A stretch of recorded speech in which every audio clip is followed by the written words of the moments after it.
ಸಖತ್ ಖಾರ ಬಣ್ಣ ಮತ್ತು ರುಚಿ ಆಚಿ ಚಿಲ್ಲಿ ಪೌಡರ್. ಸರ್, ಈಗ ಕಾನ್ಸ್ಟಿಟ್ಯೂಷನ್ ಕಾನ್ಫ್ಲಿಕ್ಟ್ ಅನ್ನು ಕ್ರಿಯೇಟ್ ಮಾಡುವಂತ ಪರಿಸ್ಥಿತಿ ನಿರ್ಮಾಣ ಆಗಿದೆ. ರಾಜ್ಯಪಾಲರನ್ನ ಕ್ರಿಯೇಟ್ ಮಾಡುವಂತ ಪ್ರಯತ್ನ ನಡೀತಾ ಇದೆ. ನನಗೆ ಗೊತ್ತಿಲ್ಲ ಇವರೇ, ಇಲ್ಲಿವರೆಗೂ ಇಂಥ ಪ್ರವೃತ್ತಿ ನಮ್ಮ ರಾಜ್ಯದಲ್ಲಿ ಎಂದೂ ಬೆಳೆದಿಲ್ಲ, ಬೆಳಿಬಾರದು. ಆದರೆ ಇದು ಬೆಳೆಸೋದು ಬಿಡೋದು ರಾಜ್ಯಪಾಲರ ಕೈನಲ್ಲಿದೆ ಅಲ್ಲ. ನಮ್ಮ ಭಾಷಣದಲ್ಲಿ ಒಂದನ ಸುಳ್ಳಿದ್ರೆ, ಒಂದನ ಕತೆ ಇದ್ರೆ ಅವ್ರು ಓದೋದು ಬೇಡ. ಮುಖ್ಯಮಂತ್ರಿಗಳು ಪ್ರಧಾನಮಂತ್ರಿಗೆ ಏನು ಸ್ಪಷ್ಟಗೊಳಿಸಿದ್ದಾರೆ, ನಾನು ಹೋಗಿ ನಮ್ಮ ಮಂತ್ರಿಗಳಿಗೆ ಏನು ಹೇಳಿದ್ದೀನಿ ಕೇಂದ್ರದಲ್ಲಿ ಅಷ್ಟೇ ಇರೋದು. ಅಂಕಿಅಂಶಗಳಿರೋದು, ದತ್ತಾಂಶಗಳಿರೋದು, ಅದು ಸತ್ಯ ಇರೋದು. ಅದನ್ನ ಓದಬೇಕು, ಅದನ್ನ ಕರ್ನಾಟಕದ ಜನರಿಗೆ ತಿಳಿಸ್ಬೇಕಲ್ಲ. ಸರ್, ರಾಜ್ಯಪಾಲರಿಗೆ ನೀವು ಸಚಿವ ಸಂಪುಟ ಕೊಟ್ಟಂತ ಕಾಪಿನೇ ಯಥಾವತ್ತು ಓದಬೇಕು ಅಂತ ಯಾವ ಕಾನ್ಸ್ಟಿಟ್ಯೂಷನ್ ಯಾವ ಆರ್ಡರ್ ಇಲ್ಲ ಇದೆ. ಆರ್ಟಿಕಲ್ 176 ಮತ್ತು 163 ದಯವಿಟ್ಟು ಬಿಜೆಪಿ ಅವರಿಗೆ ಓದಕ್ಕೆ ಹೇಳಿ. ಕೌನ್ಸಿಲ್ ಆಫ್ ಮಿನಿಸ್ಟರ್ಸೇ ಏಡ್ ಮಾಡಬೇಕು, ನಾವೇನು ಹೇಳ್ತೀವಿ ಅದನ್ನೇ ಹೇಳಬೇಕು ಅಂತ ಬಹಳ ಸ್ಪಷ್ಟವಾಗಿದೆ. 2 ಕೇಸು, ನಿಮ್ಮ ಬೆಂಗಾಲ್ ಕೇಸ್ನಲ್ಲಿ ಮತ್ತು ಇನ್ನೊಂದು ಕೇಸ್ನಲ್ಲೂ ಕೂಡ ಸುಪ್ರೀಂ ಕೋರ್ಟ್ ಅವರು ಕೂಡ ಹೇಳಿದ್ದಾರೆ. ನಾವು ನೋಡಿ ಇವರೇ, ನಮ್ಮ ಸರ್ಕಾರ ಯಾವಾಗಲೂ ಸಂವಿಧಾನಬದ್ಧವಾಗಿ ಕೆಲಸ ಮಾಡ್ಕೊಂಡು ಬಂದಿದ್ದೀವಿ.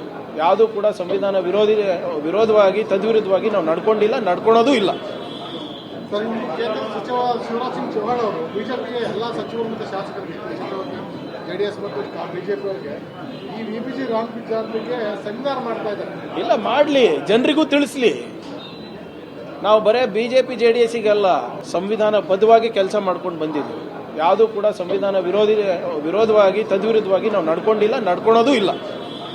ಸರ್, ಕೇಂದ್ರ ಸಚಿವ ಶಿವರಾಜ್ ಸಿಂಗ್ ಚೌಹಾಣ್ ಅವರು ಬಿಜೆಪಿಗೆ ಎಲ್ಲ ಸಚಿವರು ಮತ್ತು ಶಾಸಕರಿಗೆ, ಜೆಡಿಎಸ್ ಮತ್ತು ಬಿಜೆಪಿ ಅವರಿಗೆ ಈ ವಿಬಿಜಿ ರಾಮ್ ವಿಚಾರಕ್ಕೆ ಸಂವಿಧಾನ ಮಾಡ್ತಾ ಇದ್ದಾರೆ. ಇಲ್ಲ, ಮಾಡಲಿ, ಜನರಿಗೂ ತಿಳಿಸ್ಲಿ.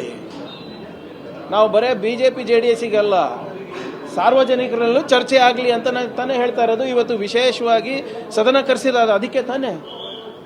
ಏನು ಶಿವರಾಜ್ ಸಿಂಗ್ ಚೌಹಾಣ್ ಅವರು ಬಂದಿಲ್ಲಿ ಉಪದೇಶ ಮಾಡ್ತಾ ಇದ್ದಾರೆ, ಪ್ರವಚನ ಕೊಡಕ್ಕೆ ಬಂದಿದ್ದಾರೆ. ಅದೇ ಪ್ರವಚನವನ್ನ ನಾವು ಇಲ್ಲಿ ಅದ್ರ ಬಗ್ಗೆ ಚರ್ಚೆ ಆಗ್ಬೇಕಂತ ಸದನದಲ್ಲಿ ತಾನೇ ನಾವು ಹೇಳ್ತಾ ಇರೋದು. ಆ ಪ್ಯಾರಾಗ್ರಾಫ್ಗಳೇ ಓದಲ್ಲ, ಇದು ಏನು ಉಲ್ಲೇಖನೆ ನಾನು ಮಾಡೋದಿಲ್ಲ ಅಂತ. ಈಗ ಶಿವರಾಜ್ ಸಿಂಗ್ ಚೌಹಾಣ್ ಯಾವ್ದಕ್ಕೆ ಬರ್ತಾ ಇದೆ, ಅದಕ್ಕೆ ತಾನೇ ನಾವು ಕರೆದಿರೋ ಚರ್ಚೆಗೆ. ಚರ್ಚೆ ಆಗಲಿ, ಅದು ಯಾಕೆ ಬೇಡ ಅಂತ ಇದ್ದಾರೆ ಇವರು. ಈಗ ಈ ಒಂದು ಬಿಲ್ ಬಗ್ಗೆ ಚರ್ಚೆ ಆಗುತ್ತೆ, ಅದ್ರ ಬಿಲ್ ಮೇಲೆ ಉತ್ತರ ಕೊಡೋರು ಯಾರು? ಈಗ ರಾಜ್ಯ ಸರ್ಕಾರ ಕೇವಲ ಒನ್ ಸೈಡೆಡ್ ಆಗುತ್ತೆ. ನೋಡಿ, ಯಾರು ಕೊಡ್ಬೇಕು ಅದಕ್ಕೆ? ನೋಡಿ, ನಾವು ನಮ್ಮ ಮೇಲೆ ಆಗ್ತಾ ಇರುವಂತ ಅನ್ಯಾಯವನ್ನ ನಾವು ಹೇಳ್ತಾ ಇದೀವಿ. ಕಾರ್ಮಿಕರ ಮೇಲೆ ಆಗ್ತಾ ಇರುವಂತ ಅನ್ಯಾಯವನ್ನ ಹೇಳ್ತಾ ಇದೀವಿ. ಪಂಚಾಯತ್ ಅಧಿಕಾರವನ್ನ ಏನು ಇವರು ಕಿತ್ಕೋತಾ ಇದ್ರೆ ಅದ್ರ ಬಗ್ಗೆ ಹೇಳ್ತಾ ಇದೀವಿ. ಅದು ಸದನದಲ್ಲಿ ಚರ್ಚೆ ಆಗಿಲ್ಲ ಅಂದ್ರೆ ಇನ್ನೆಲ್ಲಿ ಚರ್ಚೆ ಆಗ್ಬೇಕು? ನಾವು ಹಾದಿ ಬೀದಿನಲ್ಲಂತೂ ಮಾಡ್ಲಿಕ್ಕೆ ಆಗೋದಿಲ್ಲ. ಇಲ್ಲಿ ಚರ್ಚೆ ಆಗಲಿ, ಉತ್ತರವನ್ನ ನಾವು ಬಯಸ್ತಾ ಇದೀವಿ.